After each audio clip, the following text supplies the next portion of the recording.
I was working on my Meta Ray-Ban display review, and in the meantime, I saw that Samsung was doing their Galaxy XR announcement. I had to take a quick look and see what that was all about, and I ordered one. So let me tell you why.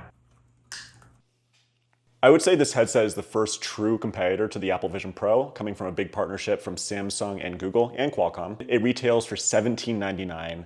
When I ordered it, add the tax, it was $19.65. Compare that to the Apple Vision Pro pre-tax at $34.99.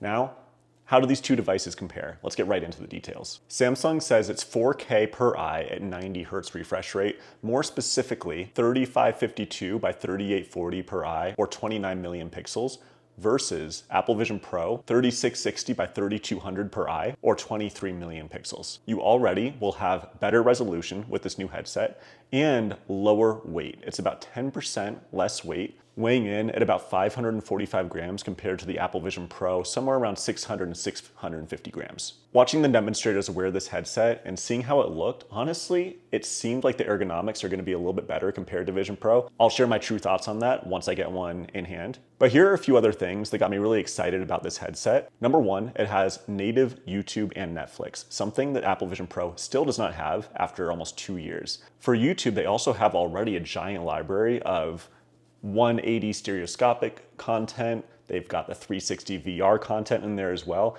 And they announced they'll be auto spatializing existing YouTube videos. So I'll be really interested to see what that looks like as well.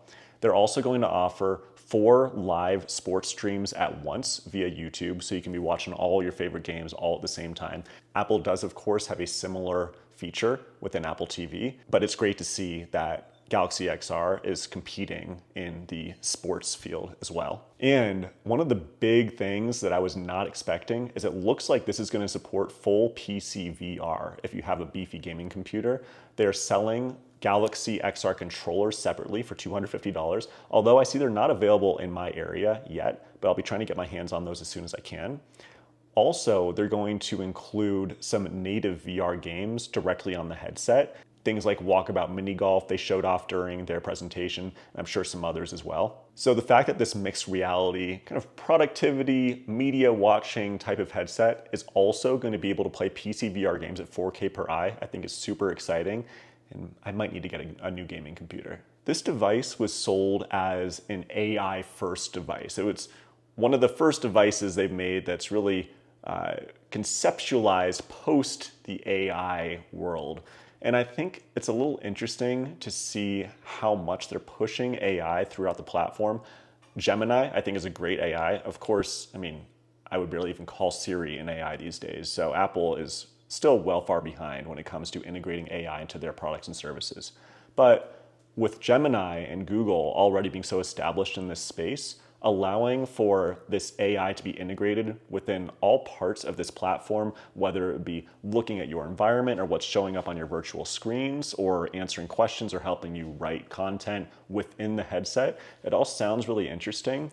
But at the end of the day, I think AI in this form factor and kind of this mixed reality big headset you're wearing, it's not really going to be as useful, in my opinion, as they were really pushing throughout this demonstration.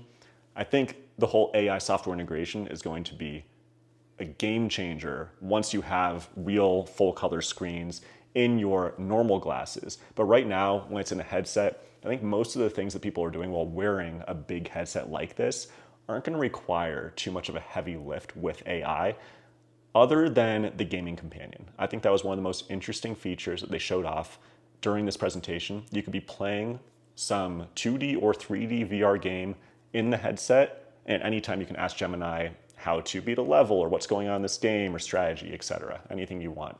You'll want to clear some of that out and till the soil so you can plant your first seeds. That is a really interesting use case, but things like circling a screenshot and getting more information about something or trying to learn about some business that's open or something like that. Again, those are going to be useful once somebody's wearing these kind of out and about in public, but I just think those features won't be used too frequently for people who are just sitting at home wearing this headset, consuming media or whatever else they might be doing. The next thing is avatars. They did a brief demonstration showing somebody on a Google Meet call, and another person on the call was in the Galaxy AR avatar. And it was interesting that the person that was on stage was only showing their emoji avatar, kind of this cartoon version. The more realistic avatar, which is their answer to Apple's spatial personas, which are fantastic, by the way. In the demonstration, the spatial avatar, it looked pretty good, but the person that was shown, we didn't see what they looked like on stage. So it was very difficult to see exactly how well it was portraying this person, and this feature is not available at launch. So just like Apple's spatial personas, I don't think they were available at launch either. It took them a while for them to come out. The first gen wasn't even that good, but now almost 2 years later, they are amazing. It'll be interesting to see how quickly the Galaxy XR is able to do this AR avatar spatial persona competition compared to Apple in the coming years. This surprised me. During the announcement, they talked about the software package you get when pre-ordering this device. I am normally not somebody that's interested in these software packages. Oh, you get a few months of Apple TV or a few months of YouTube or something. I barely even take advantage of those offers, but this is something different. I'm not even gonna list all of the things they offer in this pass. You can look that up on their website, but here are the key things that I think are super interesting that they are offering to pre-orders for this device.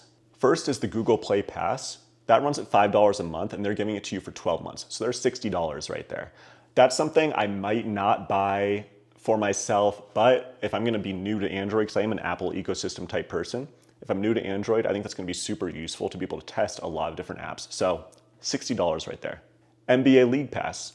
Honestly, not super into NBA, but for doing content and kind of testing out how sports are shown in this type of environment, I would be interested in getting that anyways. That is a full season, $110 value.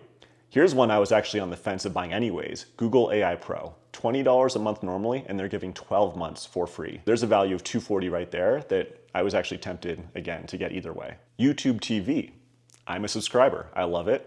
That's $83 a month right now. They're giving 3 months for $1 per month. So call it $82 per month in savings. So there's another $246 value. And finally, YouTube Premium, another service that I buy and I love. That's going for $14 a month these days, and they're offering another 12 months free for that, and that totals $156. Again, that's not even everything, but those are the pieces of software that I personally would either definitely buy or be on the fence buying, or a total of $812 of software savings by purchasing this device. So fantastic deal in my opinion. It's already about half the price of the Vision Pro. So I think Samsung, Google, they've got a real winner on their hands potentially. We're not gonna know until we're hands-on with it, really testing out the nooks and crannies of this thing and seeing how well it really works in day-to-day use. So keep an eye out. I'll be doing a lot of hands-on videos showing some of the details of how this device works. Of course, when this does come, I have some big questions. They didn't really show much in detail during the announcement. Number one, will it show my Mac display from my laptop when I'm on the go? So just like Vision Pro, I open up the screen, bam, I can have full extra screen real estate, which is great, and I love using that feature. Obviously, I would have to download some kind of third-party app, but I'm hoping that that will be an easy and smooth process with the Galaxy XR. And then it seems like there's a bit of a mix with eye and hand tracking for selections. You can kind of see in the video that somebody is kind of moving a cursor, I think, with their hand. So I'm not sure if they're mixing it. Unlike with the Apple Vision Pro, you just look and select and you're done. It looks like this interaction UI might not be as tightly controllable as Vision Pro, but again, don't really know until I'm hands-on. And then how well does this PC VR integration work? Again, if you can really have this headset work as a dual 4K VR headset that'll work with an existing gaming PC, I think that's a huge win if they're able to get that right. So we'll see about that. And let me know your thoughts. Did I miss anything? Any details that you guys are interested in seeing more about? Let me know. Otherwise, I'll have this thing in hand in a few days and I will be following up with some more content. Thank you for watching and see you soon.